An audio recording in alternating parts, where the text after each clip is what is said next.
So ನಾವು ಮಲ್ಕೊಂಡು ಬೆಳಗ್ಗೆ ಎದ್ದ ಮೇಲೆ ಬೆಳಗ್ಗೆ ತಿಂಡಿ ತಿಂದು ಹೊರಡೋಣ ಅಂತ ಇದ್ವಿ. But we got to know there is a protocol ಅಲ್ಲಿ. ಏನಪ್ಪ ಪ್ರೋಟೋಕಾಲು ಅಂತ ಅಂದರೆ, ಯೋಗಿ ಅವ್ರು ಬರ್ತಾ ಇದ್ದಾರೆ ಇದಕ್ಕೆ ಅಂತ, ಮತ್ತು ವೈಸ್ ಪ್ರೆಸಿಡೆಂಟ್ ಅವ್ರು ಬರ್ತಿದ್ದಾರೆ ಅಂತ. ಸೊ ಬೇಗ ಹೊರಡಬೇಕಾಗಿತ್ತು ನಾವು ನಮ್ಮ ರೂಮಿಂದ, ಬಿಕಾಸ್ ಆ ರೋಡಲ್ಲೇ ಬರಬೇಕು ಅವರು. ಹೆಲಿಪ್ಯಾಡ್ ನಮ್ಮ ಹೋಟ್ಲ್ ಹತ್ರನೇ ಇದ್ದಿದ್ದು, ಆ ಹೆಲಿಪ್ಯಾಡಿಂದನೇ ನಮ್ಮ ರೋಡ್ ಮೇಲೆ ನಾವು ಇದ್ದಿದ್ದ ಜಾಗದಿಂದನೇ ಹೊರಡಬೇಕಾಗಿತ್ತು. So bikes were closed and ಏನೂ ಬಿಡ್ತಾ ಇರಲಿಲ್ಲ ಅಲ್ಲಿ.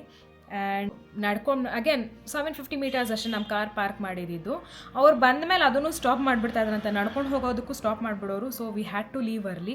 2:10 ಇದ್ದಿದ್ದು ಫ್ಲೈಟಿಗೆ ನಾವು 9 ಗಂಟೆಗೆ ಹೊರಟ್ಬಿಟ್ವಿ. ತಿಂಡಿನೂ ತಿನ್ನಲಿಲ್ಲ ಅಲ್ಲಿ. ಸರಿ ಎಲ್ಲೋ ಮಧ್ಯದಲ್ಲಿ ತಿನ್ನೋಣ ಅಂತ ಅಂದ್ಕೊಂಡು ಹೊರಟ್ವಿ. ಬಟ್ ಮಧ್ಯದಲ್ಲಿ ಎಲ್ಲೂ ನಮಗೆ ನಿಲ್ಸೋಕ್ಕೆ ಭಯ ಆಯಿತು, ಬಿಕಾಸ್ ಮಧ್ಯದಲ್ಲಿ ಒಂದು ಕಡೆ ಟ್ರಾಫಿಕ್ ಜಾಮಲ್ಲಿ ಸ್ಟಕ್ ಆಗಿಬಿಟ್ವಿ ನಾವು. ಯಮುನಾ ನದಿದು ಬ್ರಿಡ್ಜ್ ಇದೆ, ಆ ಬ್ರಿಡ್ಜ್ ಮೇಲೆ almost half an hour 45 minutes ನಾವು ಅಲ್ಲೇ ಸ್ಟಕ್ ಆಗಿಬಿಟ್ವಿ. ಅದಕ್ಕೆಪ್ಪ ಎಲ್ಲೂ ನಿಲ್ಸೋದು ಬೇಡ, ಡೈರೆಕ್ಟಾಗಿ ಏರ್ಪೋರ್ಟಿಗೆ ಬಿಟ್ಬಿಡಪ್ಪ ಅಂತ ಹೇಳಿದ್ವಿ. So we went to airport. ಅದೇ ಹೇಳಿದ್ನಲ್ಲ 8,000 ಇಸ್ಕೊಂಡ ಅದೇ ಡ್ರೈವರ್ ಏನೇನೆ, ಬರ್ತಾ 6 ಹೋಗ್ತಾ 8,000. ಆ್ಯಂಡ್ ಅಲ್ಲಿಗೆ ಹೋಗಿ ಏರ್ಪೋರ್ಟಿಗೆ ಹೋಗಿ ರೀಚ್ ಆದ್ವಿ ನಾವು. ಆ್ಯಂಡ್ ಏರ್ಪೋರ್ಟಿಗೆ ಹೋಗಿ ರೀಚ್ ಆದಮೇಲೆ ನಮ್ಮದು ಆ ಕಡೆ ಟರ್ಮಿನಲ್ ಇದೆ ಅಂತ 1, 2 ಅಂತ ಪಕ್ಕದಲ್ಲೇ ಇದೆ ಅದು. ಸೊ ಟರ್ಮಿನಲ್ 2 ಹೋದ್ವಿ. ಹೋಗಲ್ಲಿ ಚೆಕ್ ಇನ್ ಮಾಡಿಸೋಣ ಅಂತ ಹೋದರೆ ಅಲ್ಲಿ ಫ್ಲೈಟ್ ಡಿಲೇ ಆಗಿದೆ ಅಂತ ಬಂತು ಬೆಂಗಳೂರ್ದು. ಸೊ 2:10ಗೆ ಇದ್ದಿದ್ದು ಫ್ಲೈಟು 3:15ಗೆ ಡಿಲೇ ಆಗಿತ್ತು. ಸೊ ಅವ್ರು ಚೆಕ್ ಇನ್ನೂ ಮಾಡಿಸ್ಕೊಳ್ಳಿಲ್ಲ, 12:30 ಮೇಲೆ ಚೆಕ್ ಇನ್ ಮಾಡಿಸೋದು ಅಂತ. We again waited for 1.5 hour there in the airport. ಅದಾದಮೇಲೆ ಚೆಕ್ ಇನ್ ಮಾಡಿಸ್ಕೊಂಡು we went in. This is about Gangajal. Gangajal ನಾವು ತರ್ಬೋದು. ಏರೋಪ್ಲೇನಲ್ಲಿ ಬರೋದಾದರೆ 5 ಲೀಟರ್ಸ್ ತನಕ ಒಬ್ಬರಿಗೆ ಅಲವ್ ಇದೆ ಗಂಗಾಜಲ ತರೋದಕ್ಕೆ.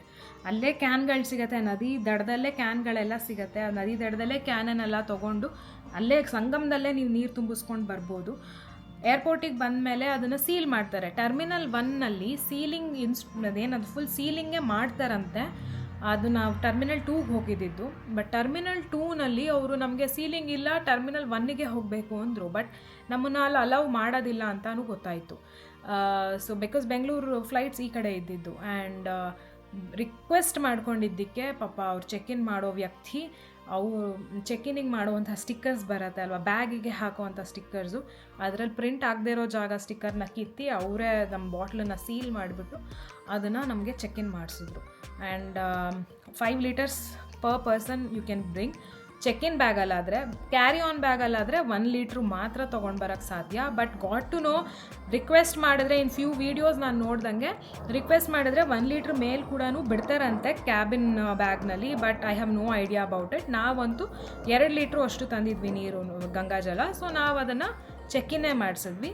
ಆ್ಯಂಡ್ ನಮ್ಮ ಕೈಯಲ್ಲಿ ಯಾವುದೂ ಇಟ್ಕೊಂಡು ಬರಲಿಲ್ಲ. ಬೆಂಗಳೂರು ಏರ್ಪೋರ್ಟ್ ತನಕನೂ ಅದು ಫುಲ್ ಸೇಫಾಗಿ ಸೀಲ್ಡಾಗೆ ಬಂದಿತ್ತು. ಬ್ಯಾಗ್ ತೊಗೊಂಡು ನಾವು ಮನೆಗೆ ಬಂದ್ವಿ. This is about Gangajal, bringing Gangajal home.